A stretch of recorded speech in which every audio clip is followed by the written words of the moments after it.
जिनेंद्र। हम एक बात हमेशा सुनते आते हैं, अहिंसा परमो धर्मः, अहिंसा परम धर्म है। तो हम अहिंसा का पालन कैसे करें? जब अहिंसा ही धर्म है तो हमें कुछ अहिंसा के बारे में तो बताएं, किन कारणों से हिंसा होती है। आइए आज हम कुछ इन मुद्दों पर चर्चा करेंगे कि अपने जीवन में हमें किन बातों का विचार रखना है, किन बातों का ध्यान रखना है, जिन बातों का ध्यान रखने से हम हिंसा से बच सकेंगे और अहिंसा परमो धर्म का पालन कर सकेंगे। आपका कहना बिल्कुल सही है कि जीव हिंसा नहीं करनी चाहिए, लेकिन क्या करें, हर काम में जीव हिंसा तो होती ही है, तो फिर अब क्या करें? मैं मानता हूँ, जानता हूँ, गृहस्थी के हर कार्य में हिंसा होती ही होती है। झाड़ू लगाएंगे हिंसा होगी, खाना बनाएंगे हिंसा होगी, पंखा चलाएंगे हिंसा होगी, कपड़े धोएंगे हिंसा होगी, मैं मानता हूँ। लेकिन ये हिंसा ऐसी है जिससे बचना संभव नहीं। लेकिन सबसे पहले जो हिंसा ऐसी है जो हमारे लिए आवश्यक नहीं, जिसका हमारे जीवन से कोई संबंध भी नहीं और फिर भी हम करते हैं, क्या उसको हम नहीं छोड़ सकते? जैसे उदाहरण देखें, हम मॉर्निंग वॉक करते हैं, क्या हम ऐसा नहीं कर सकते कि हम घास के ऊपर ना चलें? हम घास के ऊपर क्यों चलें? घास के ऊपर चलेंगे, वनस्पति का एक जीव मरेंगे ही मरेंगे, उनमें जो मच्छर और छोटे छोटे होते हैं ना, सब नष्ट हो जाते हैं। कितनी हिंसा होती है। मान लो आपको पंखा, कूलर, एसी जरूरी है, ठीक है, मान लो आप प्रयोग करते हैं, करिए। अनावश्यक चलता हुआ पंखा छोड़ के तो मत निकलिए, इसका ध्यान तो रखें। आपको स्नान करना है तो पूरा टब भर के बहुत पानी से स्नान मत करिए। स्नान करना है, आधी बाल्टी पानी काफ़ी है, आधी बाल्टी पानी से स्नान कर लीजिए। इतना तो अपन कर सकते हैं ना। सबसे पहले तो जो अनावश्यक हिंसा है, पहले हम उनसे बचें। जो हिंसा मस्ट है हमारे जीवन के लिए, उनकी बात तो हम बाद में करेंगे। जो त्रस्जीवों की हिंसा से बचते हैं ना, उन्हें हम कहते हैं व्रती। जितने श्रावक होते हैं, जितने व्रती होते हैं, वो त्रस्जीवों की हिंसा से बचते हैं। और जो मुनि महाराज होते हैं, वो तो स्थावर जीवों की भी हिंसा नहीं करते। अगर हमें हिंसा से बिल्कुल बचना है ना, तब तो हमें श्रावक या मुनि बनना है। लेकिन अगर हमें गृहस्थी में रहना है तो सबसे पहले हम अनावश्यक हिंसा से बचें, मात्र आवश्यक हिंसा करें। फिर हम ये सोचें आवश्यक हिंसा में भी कितनी से कैसे बचा जा सकता है। अगर इतना हम विचारेंगे ना, तो ये भी जीव हिंसा से बहुत बचाव हमारा हो जाएगा। हम खाने पीने की सामग्री प्रयोग करते हैं, ज़रा हम ध्यान रखें, इसके प्रयोग करने में जीव हिंसा होगी, इसे हम क्यों प्रयोग करें, तो बहुत हिंसा बच सकती है। इसलिए पहला विषय, हम अनावश्यक हिंसा से बचें। हम सोचें कि जो हिंसा हम कर रहे हैं, क्या इससे हमारा आधी हिंसा से काम हो जाएगा, हम कितनी हिंसा से बच सकते हैं, इतना हम सोचेंगे तो जीव हिंसा से बहुत बचाव हो जाएगा। जीव हिंसा से बचने के लिए कुछ और भी बातें हमें समझाइए गुरुजी। जीवन के प्रसंगों में हम बहुत बातें ऐसी हैं जिनका हमें ध्यान रखना चाहिए। एग्जाम्पल, झाड़ू लगा रहे हैं तो आप इस बात का ध्यान रखें, यहाँ चींटियाँ तो नहीं है। अगर चींटियाँ हैं ना, तो जो फूल झाड़ू होती है उससे झाड़ू लगाएं। भोजन बना रहे हैं, मान लो सब्जी बना रहे हैं, ध्यान रखें मटर के अंदर कीड़े तो नहीं है। जिस समय मटर की फली को देखें उस समय टीवी तो नहीं देखें, बात नहीं करें। मान लो आप भिंडी बदार रहे हैं, भिंडी बदारते समय जो कीड़े हैं, भिंडी में कीड़े बहुत होते हैं, तो उनका ध्यान रखना है ना, बातचीत नहीं करें। जिस समय भिंडी बदारें उस समय ध्यान से उनको देखें। डॉक्टर के पास जाएं, आपने अपनी बीमारी बताई, उसने कैप्सूल लिख दिए। डॉक्टर से बोले डॉक्टर साहब मैं कैप्सूल नहीं लेती, क्योंकि कैप्सूल तो नॉन वेजिटेरियन होता है। आजकल बहुत से लोग ये कहने लगे हैं कि कैप्सूल तो चावल की माड़ से बनता है, पर मैं उनका भ्रम दूर करने के लिए कहना चाहूँगा कि नहीं, कैप्सूल चावल की माड़ से नहीं बनता, कैप्सूल तो प्योर जिलेटिन से ही बनता है, नॉन वेज प्रोडक्ट ही है। इसकी हिंसा से बचना है, डॉक्टर से बोल दें डॉक्टर साहब आपने जो होमोग्लोबिन लिखा है ना, ये तो नॉन वेज है, मैं जैनी हूँ, शाकाहारी हूँ, मेरे लिए आप ये वाली दवा ना दें। जिन दवाओं में और नॉन वेज मिक्स हो, अल्कोहल मिक्स हो, उसके लिए स्पष्ट बोल दें डॉक्टर साहब ये काम नहीं करें। ये बहुत सी बातें ऐसी हैं जिनका हम ध्यान रखें। हमें कुछ मिठाई खानी है, हम बाजार से क्यों लाएं, घर में क्यों ना बनवा लें। हमें दूध पीना है, हम स्वयं जाके कड़वा के क्यों ना लाएं, हम डेयरी से क्यों लें, क्योंकि डेयरी का दूध जो भी होगा ना, उसमें 48 मिनट के अंदर त्रसियों की उत्पत्ति हो जाती है, बहुत हिंसा हो जाती है। हम इतना ध्यान क्यों ना रखें कि हमें आटा चाहिए तो हम मात्र 2 या 3 दिन का ही आटा पीसें। हम बाजार का आटा क्यों खरीदें, अपनी एक चक्की खरीद लें और अपना आटा पीसें। हम इस बात का ध्यान रखें कि हम पानी लाएं तो उसकी जीवानी यथास्थान ठीक तरह पहुंच जाए। अगर हम इन बातों का ध्यान रखेंगे ना तो जीव दया पालन बहुत अच्छी तरह हो जाएगा और हमारा कोई नुकसान भी नहीं, हमें कोई ऐसा नहीं कि हमारे ऊपर कोई बर्डन भी हो, वो भी नहीं हो। जरा इस पर भी थोड़ा प्रकाश डालें कि खाने पीने की वस्तुओं में हमें हिंसा से कैसे बचना चाहिए। खाने पीने की वस्तुओं में हम ये ध्यान रखें, जितने बेकरी प्रोडक्ट हैं, जैसे मान लीजिए ब्रेड है, ब्रेड बिना फर्मेंटेशन कभी नहीं बनती। आटा मैदा में बेकिंग पाउडर डाला जाता है, जब फर्मेंटेशन माने जीवों की उत्पत्ति हो जाती है तभी ब्रेड बनती है, तभी उसमें लोच आता है। जो बर्थडे की केक बनती है ना, बच्चे की बर्थडे मनानी है, हम बाजार से केक ले आए, बिना अंडे के नहीं बनती। फर्मेंटेशन तो होता ही है, अंडा भी उसमें ज़रूर पड़ता है। हम आइसक्रीम खाते हैं, जितनी भी अच्छी आइसक्रीम बाजार में बड़े बड़े नाम वाली आती है ना, सब में अंडा पड़ता है। मैं खुद एक आइसक्रीम वाले की दुकान पे गया, मैं ब्रांड नहीं बताऊंगा, मैंने उससे पूछा क्या इसमें आपने अंडा डाला है, आपके अंडा पड़ता है क्या? उसने स्पष्ट कहा अंडा हम डालते हैं ताकि हमारी आइसक्रीम प्रोटीन रिच हो जाए। इसलिए जितनी भी बढ़िया आइसक्रीम आपको मिलती है ना, सब आइसक्रीमें गड़बड़ है।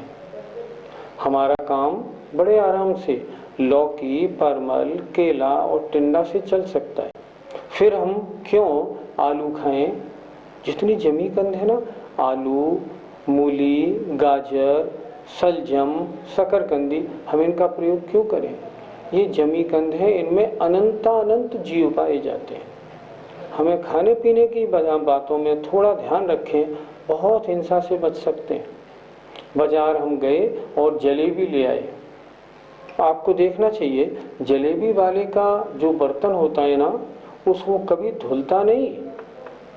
मेरे मित्र ने एक बार क्या हुआ, मेरा मित्र एक जलेबी वाले के पास गया, उसने उससे जलेबी मांगी, उसने कहा मैं जलेबी देता हूँ। इतने में घर से खबर आई तो आपका बेटा ऊपर से नीचे गिर गया है। फौरन छोड़ के अपनी दुकान भागा और अपने मित्र से बोला तुम मेरी दुकान देखना। वो मित्र उनकी दुकान पर बैठ गए, उन्होंने पहला घान निकाल के छोड़ा, दूसरे घान के लिए जब उन्होंने उसके अंदर हाथ डाला और उसका जो जलेबी का घोल निकाला, उसमें हजारों लठें किलबिला रही थी। ये लठें क्यों हो गई? क्योंकि वो जलेबी वाले अपने घान को कभी धोते नहीं। आजकल हम लोगों में प्याज लहसुन का बड़ा प्रचलन हो गया है। प्याज लहसुन में बहुत दोष है, अनंत जीव तो है ही, इसके साथ साथ हमारी वृत्ति को, हमारी प्रवृत्ति को तामसिक बनाती है, हमारे मस्तिष्क में धर्म का प्रवेश नहीं होने देती। इसलिए प्याज लहसुन का प्रयोग घर में होना ही नहीं चाहिए। बाजार का दही हम बड़े शौक से खाते हैं। मैंने क्या किया, अपनी फैक्ट्री से एक बार एक माइक्रोस्कोप ले आया और मैंने घर में लाके सबको दिखाया। माइक्रोस्कोप से देखा तो मालूम पड़ा दही तो बड़े बड़े कीड़ों का भंडार है। जिसने माइक्रोस्कोप से बाजार का दही देख लिया उसने बोला ओहो इतने कीड़े, आज से हम बिल्कुल भी नहीं खाएंगे। खाने पीने की वस्तुओं में हमें मर्यादा का ध्यान रखना चाहिए, किस चीज़ की कितनी मर्यादा है।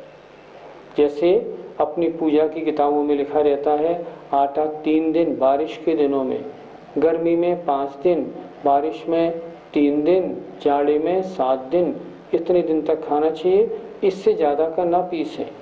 और अगर पीसें किसी और को दे दें अपने पास, 6 दिन के बाद उसको हटा दें जाले में कि नहीं इसकी मर्यादा इतनी है, मर्यादा के बाद नहीं खाएंगे। इन सब बातों का अगर हम खाने पीने की वस्तुओं में ध्यान रखेंगे तो ठीक होगा। बहुत से फल ऐसे होते हैं जिनमें कीड़े होते हैं। एग्जाम्पल, लीची होती है, लीची का डंठल आप तोड़ो, जैसे ही तोड़ोगे उसके नीचे आपको बहुत लटें दिखाई पड़ेंगी। मैंने प्रैक्टिकली अपनी आंखों से देखी है। आम, जैसे ही जुलाई का महीना निकलेगा, गुठली के अंदर वाले हिस्से में आम में कीड़े उत्पन्न होने शुरू हो जाएंगे।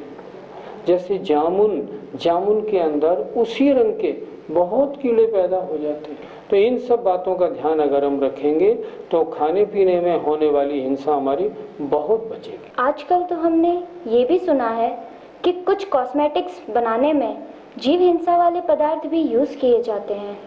क्या हमारे दर्शकों को आप इसके बारे में कुछ जानकारी देंगे? पूना में एक कंपनी है ब्यूटी विदाउट क्रूएलिटी। वो क्या करते हैं कि जितनी कंपनियां कॉस्मेटिक्स बनाती हैं उनको पत्र लिखते हैं और उनसे पूछते हैं कि इस कॉस्मेटिक्स के बनाने में आपने किन किन पदार्थों को यूज़ किया, वो आप कहाँ से उसको इस्तेमाल, कहाँ से उसको खरीदते हैं, कहाँ से वो पैदा होती है, जानकारी लेते हैं। उसके बाद वो अपनी किताब छापते हैं और उस किताब में सब लिखते हैं, साबुन ये यूज़ करना, क्रीम ये यूज़ करना, इस तरह सब बताते हैं।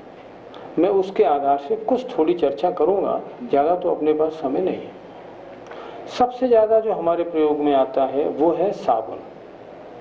साबुन में अगर हम हिंदुस्तान लीवर का प्रोडक्ट लेंगे तो आप समझिए आप सूअर की चर्बी से नहा रहे हैं। हिंदुस्तान लीवर के यहाँ सुना है सैकड़ों टन प्रति महीने सूअर की चर्बी साबुन बनाने में प्रयोग की जाती है। कितनी मजे की बात सुनिए, हम साबुन की चर्बी से नहा रहे हैं और भगवान के दर्शन करने जा रहे हैं। क्या मजे की बात है, कितना गलत प्रोडक्ट। मैं कई मंदिरों में गया, उन मंदिरों में जो स्नान का कमरा है वहाँ मैंने देखा हिंदुस्तान लीवर का लक्स साबुन रखा हुआ है। अब ये लक्स साबुन जब सूअर की चर्बी से बना है तो इसको नहा के क्या भगवान के अभिषेक करने का अधिकार हमें मिलेगा? कभी नहीं मिल सकता। लेकिन हमें ज्ञान नहीं तो हम क्या करें? सबसे पहली बात, हिंदुस्तान लीवर का कोई साबुन यूज़ ना करें अगर आपको जीव हिंसा से बचना है तो। फिर हम कौन सा साबुन लगाएं? बहुत अच्छा साबुन आजकल आ रहा है मेडिमिक्स, बिल्कुल शुद्ध साबुन है, वो यूज़ करिए। एक साबुन आता है अहिंसा, उसको आप यूज़ करें, क्या बात है। एक साबुन आया था पहले जीवा, एक आता है चंद्रिका। सस्ता लेना हो आपको तो आप निरमा का साबुन लें, निरमा वाले सूअर की चर्बी यूज़ नहीं करते।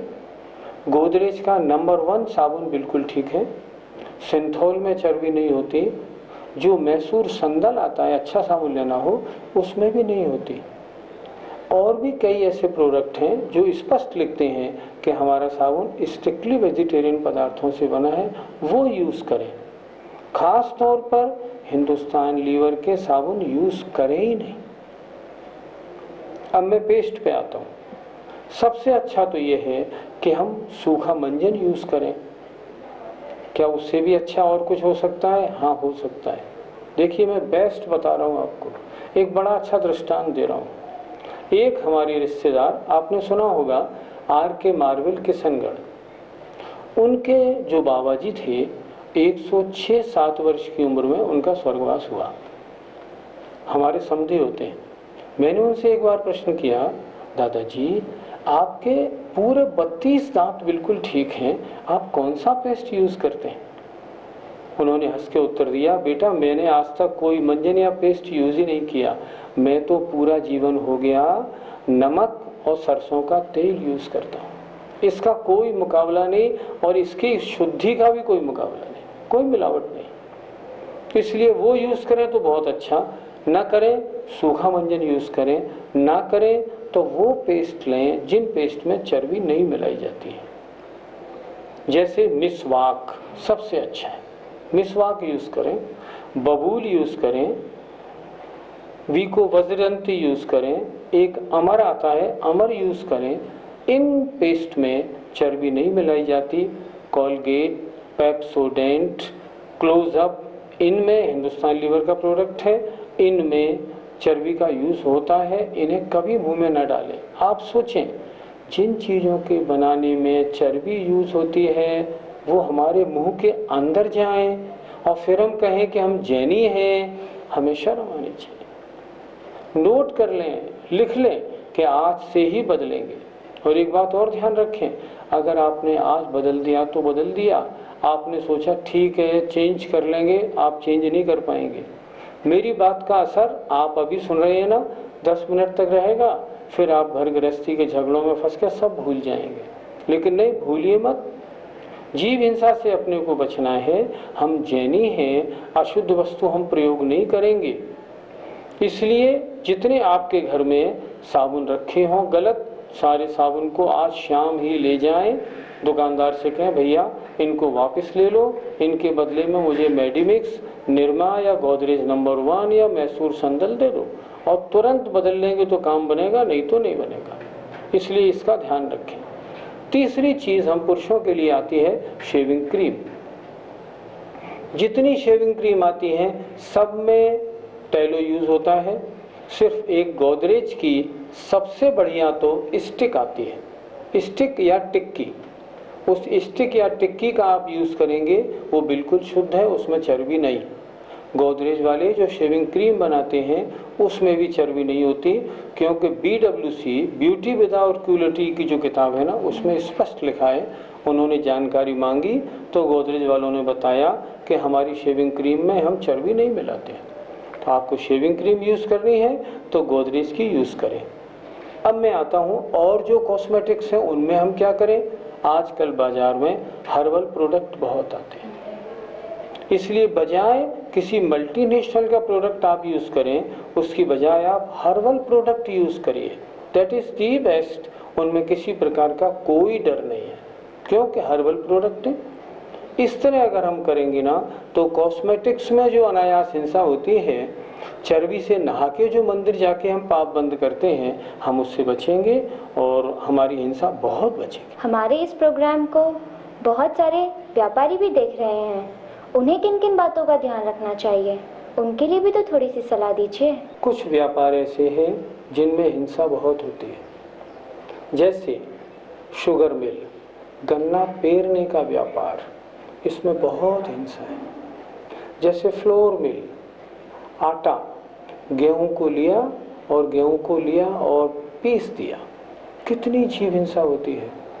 मैंने कई फ्लोर मिल खुद जाके देखी है, कितने जीव उसमें से निकलते हैं, आटे में से जब ब्लोअर निकालता है उनको, और फिर कितने रह जाते हैं भगवान जाने। बहुत जीव हिंसा होती है। कुछ लोग फिनाइल बेचने का व्यापार करते हैं, ये जीव हिंसा का व्यापार है, बिल्कुल गलत है, नहीं होना चाहिए। और देखें, जैसे ब्यूटी पार्लर चलाना बिल्कुल गलत व्यापार है। पटाखे बेचना, आतिशबाजी का सामान बेचना, ये बिल्कुल गलत व्यापार है, इनसे हमको बचना चाहिए। आजकल घी में चर्बी बहुत आ रही है, घी का व्यापार भी बहुत गंदा है। हम जैनियों के लिए शास्त्रों में क्या व्यापार लिखा है आप देखें तो सही।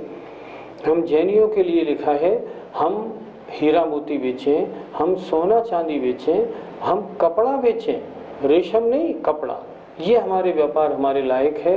ये गन्ना मिले, फ्लोर मिले, हमारे लायक नहीं। कुछ जैनियों ने मुर्गी पालन के लिए मुर्गी आहार बनाने की फैक्ट्री लगाई है, ये भी बहुत गंदा व्यापार है, इससे बचना चाहिए। आजकल तो मैं देखता हूँ बहुत से जैनी लोग जूते के व्यापार में लग गए। हमारे आगरे में कुछ जैनियों की जूते की फैक्ट्रियां हैं, क्या ये व्यापार हमारे लायक है? बिल्कुल हमारे लायक नहीं। जिस चीज़ को हम छूते नहीं, हम उसका व्यापार कैसे कर सकते हैं? इस तरह ये कई बहुत सारे व्यापार हैं। और देखें, ईंट के भट्टे चलाना, कितनी जीव हिंसा होती है ईंट के भट्टे चलाने में। जीव दया पालन करने के विषय में हमने बहुत सी बातें जान ली, लेकिन कुछ और भी ऐसी बातें हैं जिन्हें हमें जानना बाकी है। गुरुजी, उन बातों पर भी थोड़ा प्रकाश डालिए। उनमें से कुछ बातों का और अपन विचार करते हैं। सबसे पहला, रेशमी साड़ी बनाना, पहनना और बेचना। एक साड़ी बनाने में हजारों त्रस्त जीवों का घात होता है। बड़े बड़े कीड़े मार के ये रेशम निकाला जाता है और उस रेशमी साड़ी पहन के हम बड़ा अपने को फक्र वाला महसूस करें, कितनी गलत बात है। इसलिए रेशमी साड़ी का प्रयोग बिल्कुल बंद होना चाहिए। दूसरा, चमड़े का प्रयोग। चमड़ा कैसे निकलता है, आजकल तो इसकी फिल्में आने लगी है। कितनी निर्ममता, कितनी क्रूरता से मार मार के चमड़ा निकाला जाता है। और फिर भी हम जूता लेंगे तो चमड़े का, चप्पल लेंगे तो चमड़े की, पर्स लेंगे चमड़े का, और गर्व से कहेंगे ये कितना बढ़िया चमड़े का पर्स है, कितना बढ़िया है। बेल्ट कमर में लगाएंगे, बेल्ट वो भी चमड़े की, हमारी अटैची भी चमड़े की। क्यों चमड़े की? क्या बिना चमड़े हमारा काम नहीं चल सकता? चल सकता है, तो क्यों हम उसको क्यों नहीं छोड़ देते? चमड़े के अंदर अनंतानंत जीव राशि प्रति समय पैदा होती है और मरती रहती है। कितनी हिंसा है चमड़े में, सोचिए तो सही।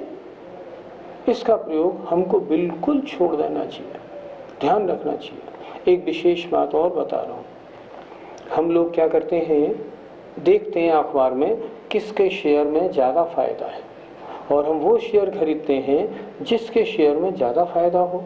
हम ये नहीं देखते कि जिस कंपनी का शेयर हम खरीद रहे हैं वो कंपनी अपना माल, अपना प्रोडक्ट क्या बना रही है। हिंसक पदार्थ बना रही है, शराब बनाने की फैक्ट्री है, क्या उसका शेयर आप क्यों ले लेते हैं? 100 वैलिश जो बेकिंग पाउडर बनाता है, जो ग्लू बनाता है, हड्डी चर्बी का ही धंधा करता है, हम 100 वैलिश के शेयर ले लेते हैं। हम हिंदुस्तान लीवर के शेयर खरीदते हैं, क्यों खरीदें? क्या एक कंपनी का आपने शेयर खरीदा, शेयर का मतलब क्या होता है? आप भी उस पाप में हिस्सेदार हैं। आप क्यों हिस्सेदार बने? आप शेयर खरीदते समय ये देख लें ये कंपनी का प्रोडक्ट क्या है, और अगर उसका प्रोडक्ट ऐसा है जो हिंसा वाला है, कितना ही मुनाफा हो, हमें नहीं खरीदना।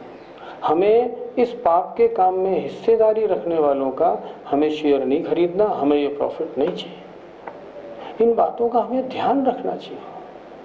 अगर इन सब बातों का हम ध्यान रखेंगे, मैं समझता हूँ जीव दया पालन के मामले में हम ज़रूर आगे बढ़ेंगे। ध्यान रखें, जितना जीव दया पालन आपने किया है, जितनी हिंसा से आप बचे हैं, उतना ही धर्म है। अणुव्रत और महाव्रतों का पालन मात्र जीव हिंसा से बचने के लिए ही किया जाता है। इसलिए जीव हिंसा पालन, जीव दया पालन धर्म है। जीव हिंसा से हमें बचना चाहिए। इस बात का ध्यान रखते हुए हम अपना खाना पीना, कॉस्मेटिक्स, इन सब बातों में जितना कैसे बच सकते हैं उसका ध्यान रखेंगे। हमारा जीवन अहिंसा की ओर आगे बढ़ेगा और हम कहेंगे हम धर्म का पालन कर रहे हैं। जय जिनेंद्र।